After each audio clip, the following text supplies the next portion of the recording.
আসসালামু আলাইকুম। Fortran programming এর চ্যাপ্টার 1 এর 2 নম্বর টিউটোরিয়ালতে আপনাকে ওয়েলকাম করছি। আমরা প্রিভিয়াস ক্লাসে এই ডিজিটাল কম্পিউটারের যে ডায়াগ্রামটা ছিল সেটা দেখেছিলাম এবং এখন আমরা যেটা দেখবো সেটা হচ্ছে সফটওয়্যার কি। সফটওয়্যার বুঝতেই পারছেন, আমরা ছোটকাল থেকে দেখে আসছি সফটওয়্যার যে প্রোগ্রাম। সফটওয়্যার হলো এমন ধরনের প্রোগ্রাম বা অ্যাপ্লিকেশন যেটা কম্পিউটারের হার্ডওয়্যারকে নির্দেশনা দেয় কেমনে কাজ করতে হবে এবং কি করতে হবে। আর কম্পিউটারের এই সফটওয়্যার সাথে দুই প্রকারের হয়ে থাকে, একটা হচ্ছে সিস্টেম সফটওয়্যার এবং সেকেন্ড ওয়ানটা হচ্ছে যে অ্যাপ্লিকেশন সফটওয়্যার। আর ভাই এদের লেখাগুলো মাঝে মাঝে স্পেস পড়ে গেছে, হ্যাঁ, কারণ আমি এই সফটওয়্যারটা রিলোড দেওয়ার ফলে এমন করে স্পেস নিয়ে নিয়েছে, বাট এগুলো আশা করি বুঝতে পারছেন, কোনো সমস্যা হবে না। আর এগুলো তো আপনার নোট করতে হচ্ছে না, আপনি জাস্ট শুনবেন আর দেখবেন ব্যাপারগুলো। আর সফটওয়্যার কি এটা হচ্ছে 12 সালে আসছিল, তো এই ডেফিনেশনটা আপনার বইয়ের পিছন দিকে দেওয়া আছে সুন্দর করে, সেই ডেফিনেশনটা আপনি পরীক্ষায় লিখবেন। আমি এগুলো জাস্ট বোঝার জন্য, এগুলোর ভিতরে ঢোকার জন্য আমরা এগুলো লিখে রেখেছি আর কি। দেন আমরা ফার্স্ট দেখবো সেটা হচ্ছে যে সিস্টেম সফটওয়্যার জিনিসটা কি ভাই। এই সিস্টেম সফটওয়্যার হচ্ছে উইন্ডোজ, লিনাক্স, ম্যাক যারা ইউজ করে ভাই, সেটা হচ্ছে সিস্টেম সফটওয়্যার, সিস্টেমটাকে অপারেট করে। আপনি ফোনের ক্ষেত্রে চিন্তা করতে পারেন অ্যান্ড্রয়েড হচ্ছে একটা সিস্টেম সফটওয়্যার, আপনার অ্যান্ড্রয়েড ফোনের ক্ষেত্রে সিস্টেম সফটওয়্যার। আর ম্যাক্স ওএক্স এগুলোর ক্ষেত্রে তার সব সিস্টেম সফটওয়্যার। আর অ্যাপ্লিকেশন সফটওয়্যার কোনগুলো ভাই? যে যে কোনো ধরনের ব্রাউজার, ধরেন ক্রোম, মজিলা ফায়ারফক্স, অপেরা, এসব হচ্ছে ব্রাউজার। আর বিভিন্ন ভিডিও গেমস, গ্রাফিক্স, এগুলো হচ্ছে অ্যাপ্লিকেশন। তাহলে আশা করি ভাই সিস্টেম সফটওয়্যার এবং অ্যাপ্লিকেশনের ভিতরে যে পার্থক্য সেটা বুঝতে পেরেছেন। আর সফটওয়্যার কি, এটা এক মার্কের জন্য আসে। আর সফটওয়্যার এবং হার্ডওয়্যার একসাথে সমন্বিতভাবে কিন্তু ভাই কাজ করে। অর্থাৎ সফটওয়্যার ছাড়া হার্ডওয়্যারের কোনো ভ্যালু নেই, আবার হার্ডওয়্যার ছাড়া সফটওয়্যার কোনো কাজ করতে পারবে না, এটা হলো কাহিনী। দুটো একসাথেই সমন্বিতভাবে কাজ করতে হবে কম্পিউটারের ক্ষেত্রে। এই যে দেখেন মাঝখানে হার্ডওয়্যার কি, এখানে মাঝখানে স্পেস পড়ে গেছে, বাট আপনি আশা করি বুঝতে পারছেন। হার্ডওয়্যার হলো কম্পিউটারের সেই সমস্ত শারীরিক উপাদান বা যন্ত্রাংশ যেটাকে দেখা ও স্পর্শ করা যায়, এবং এটি কম্পিউটারের বিভিন্ন অংশ নিয়ে গঠিত হয়, যেমন ইনপুট, আউটপুট, প্রক্রিয়াকরণ, সব জায়গা থেকে হার্ডওয়্যার থাকে। ইনপুট অংশেও থাকে হার্ডওয়্যার, আর আউটপুট অংশেও থাকে, আর সেন্ট্রাল প্রসেসিং সিপিইউ এর ভিতরে তো হার্ডওয়্যার থাকে বিভিন্ন যন্ত্রাংশ ভাই। এটা 14 সালে আসছিল যে হার্ডওয়্যার বলতে কি বুঝো, এটা আপনার বইতে দেওয়া আছে সুন্দর করে ডেফিনেশন। আর ইনপুট ডিভাইসের আন্ডারে কি পড়ে ভাই, এগুলো অনেক দিন থেকে দেখে আসছে যে কিবোর্ড, মাউস, স্ক্যানার। আর আউটপুট ডিভাইস একটু আগে তো এগুলো দেখলাম তাই না, আউটপুট ডিভাইস কি। আর প্রসেসিং ইউনিটে কি কি থাকে ভাই, এখানে র্যাম, রোম এগুলো লাগানো থাকে। আর মেমোরি স্টোরেজ ডিভাইসের ভেতরে থাকে, আর যে drive, SD drive, HDD RAM, pen drive, সব। আর মাদারবোর্ডের ভেতরে কিন্তু বিভিন্ন হার্ডওয়্যার লাগানো থাকে। এই তো হলো কাহিনী। আর যদি নেক্সট পেজে আসি, এখন আমরা যেটা দেখবো সেটা হচ্ছে র্যাম এবং রম জিনিসটা কি ভাই। রম মোস্ট ইম্পর্টেন্ট, এই ফুল ফর্মটা আপনার জানা লাগবে, রিড অনলি মেমোরি, যেগুলো শুধুমাত্র পড়া যায় আর কি। এটা হচ্ছে রিড অনলি মেমোরি, সংক্ষেপে যেটাকে রম রম বলি। রম হলো একটা স্থায়ী স্টোরেজ ডিভাইস যা তথ্যকে সংরক্ষণ করে, কিন্তু সাধারণত এই তথ্য ডেটাকে কি করা যায় না, ইরেজ করা যায় না, মুছা যায় না, কিংবা ওই ডেটার মধ্যে কিছু লেখা যায় না ভাই। বিদ্যুৎ চলে গেলে এটা মুছে যায় না। আপনার পিসিতে যেসব ডেটা স্থায়ীভাবে আছে, বিদ্যুৎ চলে গেলে ওই ডেটা কখনো মুছে না, সেগুলো রমের ভিতরে আছে, রিড অনলি মেমোরির ভিতরে। অর্থাৎ যেগুলো শুধুমাত্র পড়া যাবে, সেগুলো আপনি মুছতে পারবেন না সিস্টেমগুলোকে। আর কিংবা কি করা যাবে না, এটা বিল্ডিং করা থাকে, অর্থাৎ মাদারবোর্ড তৈরি করার সময় ভাই এগুলো বিল্ডিং করা থাকে রমের ভিতরে। আর এগুলো বিদ্যুৎ চলে গেলে মুছবে না। আর আপনি এটা কি করতে রিরাইট করতে পারবেন না। আর কিছু কিছু আছে যে সামান্য পরিমাণ রিরাইট করা যায়, লিখনযোগ্যতা, এই সাধারণত লেখা যায় না।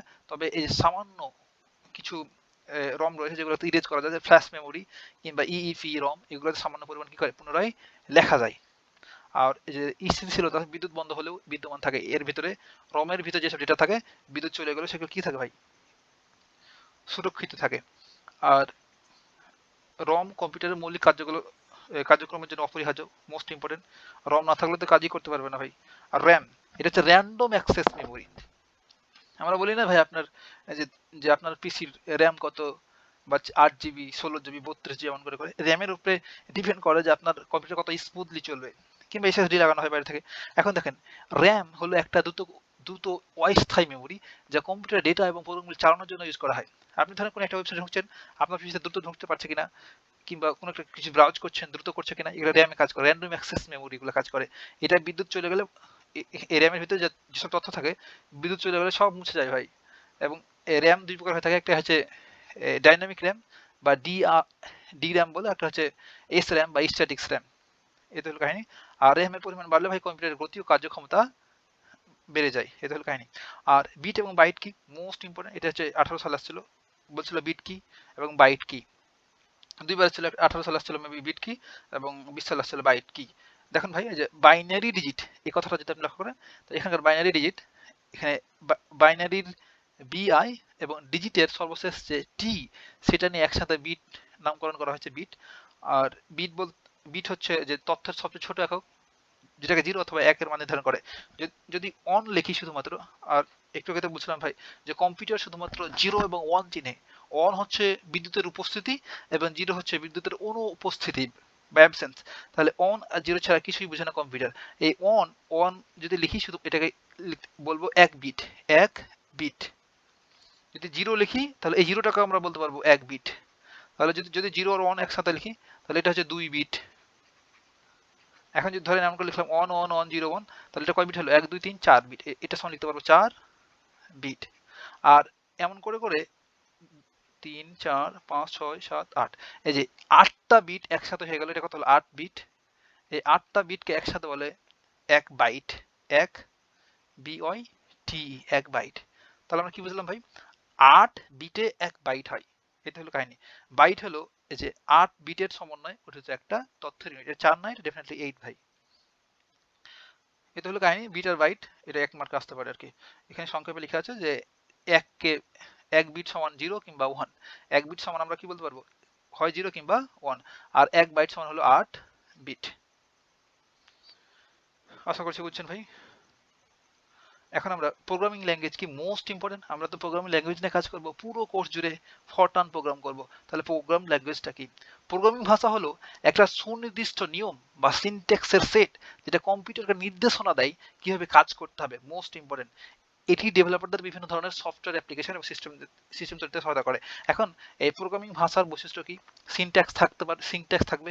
এখন আমাদের ফরট্রানে কি সিনট্যাক্স থাকবে, আমরা কি ক্যারেক্টার ইউজ করবো সেগুলো দেখবো পরবর্তী চ্যাপ্টার থেকেই। আর ভাষার নিয়ম, নির্দেশনা, লেখার পদ্ধতি কেমন লিখবে এগুলো।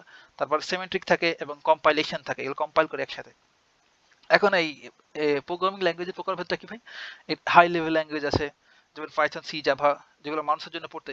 হাই লেভেল ল্যাঙ্গুয়েজ হচ্ছে মানুষের কাছাকাছি। দেখেন ভাই, এখন ল্যাঙ্গুয়েজের প্রকারভেদ থেকে 3 প্রকার, একটা হাই লেভেল ল্যাঙ্গুয়েজ, একটা low level language, mid level ল্যাঙ্গুয়েজও ছিল একটা, এবং স্ক্রিপ্টিং ল্যাঙ্গুয়েজ। এখন এই হাই লেভেল ল্যাঙ্গুয়েজ হচ্ছে মানুষ বুঝে, অর্থাৎ আমরা ইংলিশে প্রোগ্রাম লিখবো। আমরা যখন ফরট্রান প্রোগ্রাম করবো ভাই, তখন ইংলিশে ফরট্রান প্রোগ্রামগুলো লিখবো।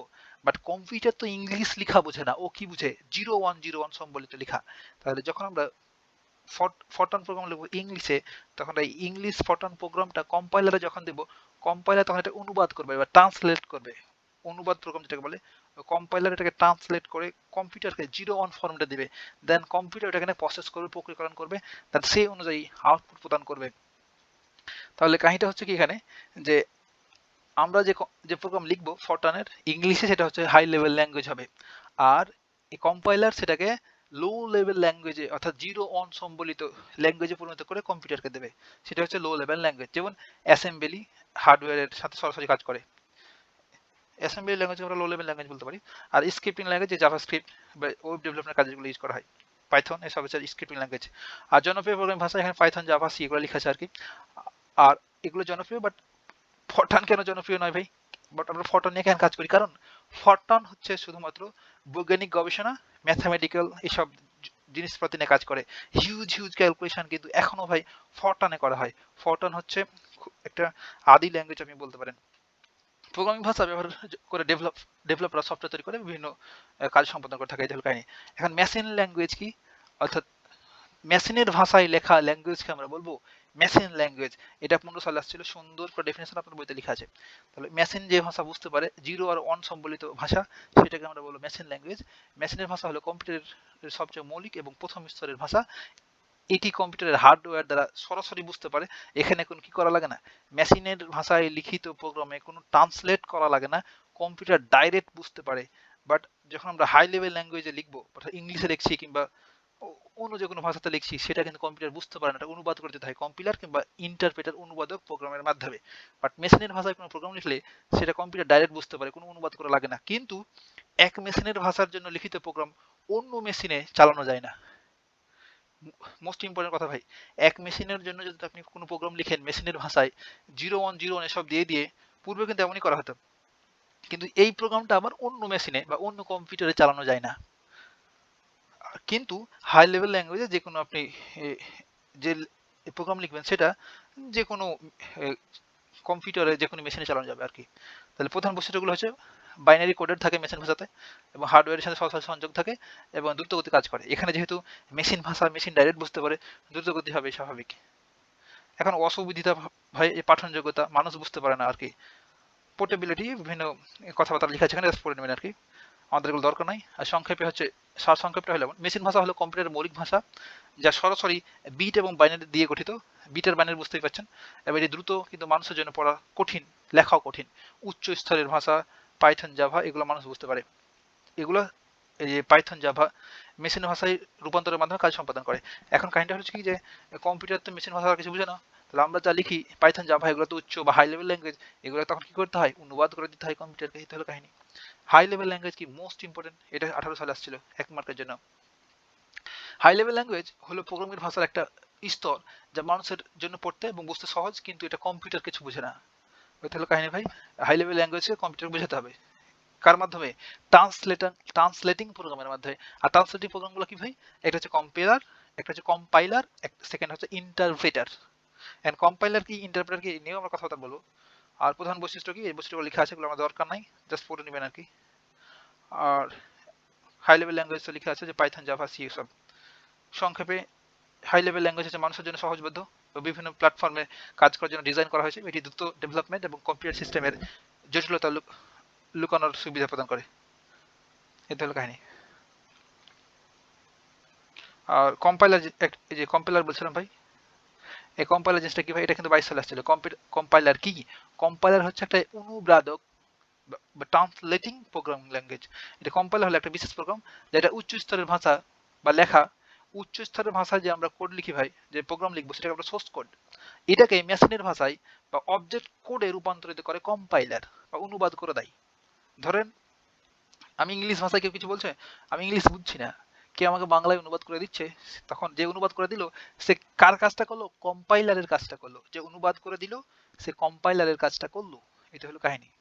আবার আমি বাংলা কিছু বললাম, ওই পাশে ধরেন একটা ইংলিশ ম্যান আছে, ও তো বাংলা বুঝে না, এখন কেউ যদি এই বাংলাটা ওকে ট্রান্সলেট করে ইংলিশে কেউ বুঝে দেয়, ও তখন কম্পাইলার কাজ করলো। এটা হলো কাহিনী। কম্পাইলার ওই যে সোর্স কোডটাকে অবজেক্ট কোডে রূপান্তর করে সোর্স কোড ভাষা। আপনি ধরেন আমরা ইংলিশে যে প্রোগ্রাম লিখবো সেটাকে বলি সোর্স কোড, এবং কম্পিউটার ভাষায় অন অন জিরো এসব দিয়ে রূপান্তর করাকে বলছি অবজেক্ট কোড। তাহলে এই কম্পাইলার কি করে, সোর্স কোডকে অবজেক্ট কোডে রূপান্তর করে। অপটিমাইজেশন মাধ্যমে লিখেছে আর কি। কাজের প্রক্রিয়া কি, এসব লাগবে না আর কি। আর উদাহরণ হিসাবে বিভিন্ন কিছু লেখা আছে এই ল্যাঙ্গুয়েজগুলো। সংক্ষেপে দেখেন, এই কম্পাইলার উচ্চ স্তরের ভাষার কোডকে মেশিনের ভাষায় রূপান্তর করে। এইটুকু হচ্ছে মেন লাইন, যে কম্পাইলার কি করে, উচ্চ স্তরের বা হাই লেভেল ল্যাঙ্গুয়েজগুলোকে লো লেভেল ল্যাঙ্গুয়েজ বা মেশিন ল্যাঙ্গুয়েজে রূপান্তর করে। তাহলে কাজ শেষ। আর ইন্টারপ্রেটার কি, এখন দেখেন, ইন্টারপ্রেটার, ইন্টারপ্রেটার অনুবাদক প্রোগ্রাম, এটা অনুবাদ করে, আর কম্পাইলারে অনুবাদ করে। বাট কম্পাইলার, ধরেন এখানে আমরা 10 লাইনের প্রোগ্রাম লিখলাম, কয় লাইন, 3, সাধারণ 7 লাইনের একটা প্রোগ্রাম লিখলাম। এই 7 লাইনের প্রোগ্রামকে একসাথে পড়ে কম্পাইলার, দেন অনুবাদ করে দেয়। কম্পাইলার এই 7 লাইনের প্রোগ্রামটাকে একবারে পড়ে, পড়ার পর যদি কোনো ভুল থাকে সেটা প্রদর্শন করে, তাই আমরা ভুলটাকে সংশোধন করে দিই, দেন কম্পাইলার এটাকে অনুবাদ করে ফেলে। কি বলতে বোঝাতে চাইছি, কিন্তু এটা যদি ইন্টারপ্রেটারের মাধ্যমে আপনি অনুবাদ করতেন, ইন্টারপ্রেটার করতো কি, এক লাইন এক লাইন করে ইন্টারপ্রেট করতো বা অনুবাদ করতো। এখন ওই এই লাইনে অনুবাদ করা শুরু করলো, দেন যদি এখানে কোনো ভুল পাইতো, তো ওখানে ইন্টারপ্রেটার দাঁড়ায় যেত, ও আর সামনে বাড়তো না, দেন বলতো, দেখাতো যেখানে একটা ভুল আছে। ওই ভুল যখন আমরা সলভ করে দিতাম বা সমাধান করে দিতাম, তখন আবার এই পরের লাইনে আসতো। আস্তে আস্তে ধরেন এখানে আরেকটা ভুল পাইলো, তখন এখানে ইন্টারপ্রেট দাঁড়া যেত, দেন আবার ভুলটাকে সংশোধন করে দিলে ইন্টারপ্রেটার করে চলতো। অর্থাৎ লাইন বাই লাইন ইন্টারপ্রেট করে বা অনুবাদ করে ইন্টারপ্রেটার। বাট পুরো 7 লাইনের প্রোগ্রামকে একবারে একবারে কম্পাইল করে বা অনুবাদ করে হচ্ছে কম্পাইলার।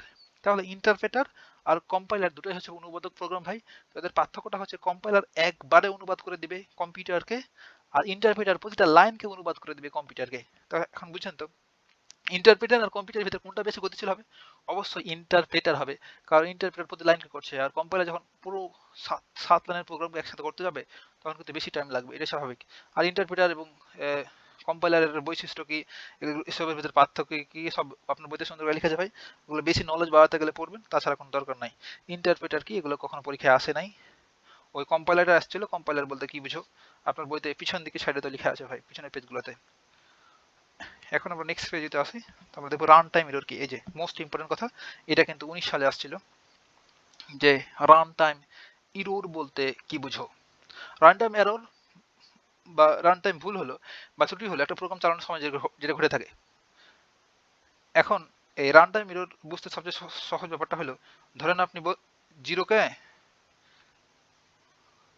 লাইক এরকম যে অবৈধ অপারেশন, এখানে রান টাইম এরর হলো এমন একটা প্রক্রিয়া বা যেটা প্রোগ্রাম চালানোর সময় ঘটে থাকে। এটি সাধারণত তখন ঘটে যখন প্রোগ্রামটা একটা অবৈধ অপারেশন বা অপ্রত্যাশিত পরিস্থিতি বা সম্মুখীন হয়, যা প্রোগ্রামের ত্রুটি ঘটায়। প্রধান বৈশিষ্ট্য হলো এটা চলার সময় এই ত্রুটিগুলো ঘটে থাকে, বা কোডটি কম্পাইল করার সময় নয় এটা।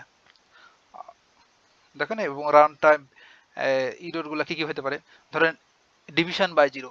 রান টাইম ইররগুলোর প্রকারভেদ, কোনো কিছুকে জিরোতে ডিভাইড করছেন, ধরেন আমি 5কে জিরোতে ডিভাইড করছি। 5কে জিরোতে ডিভাইড করলে কি হবে ভাই? ইনফিনিটি হবে না, অসংজ্ঞায়িত।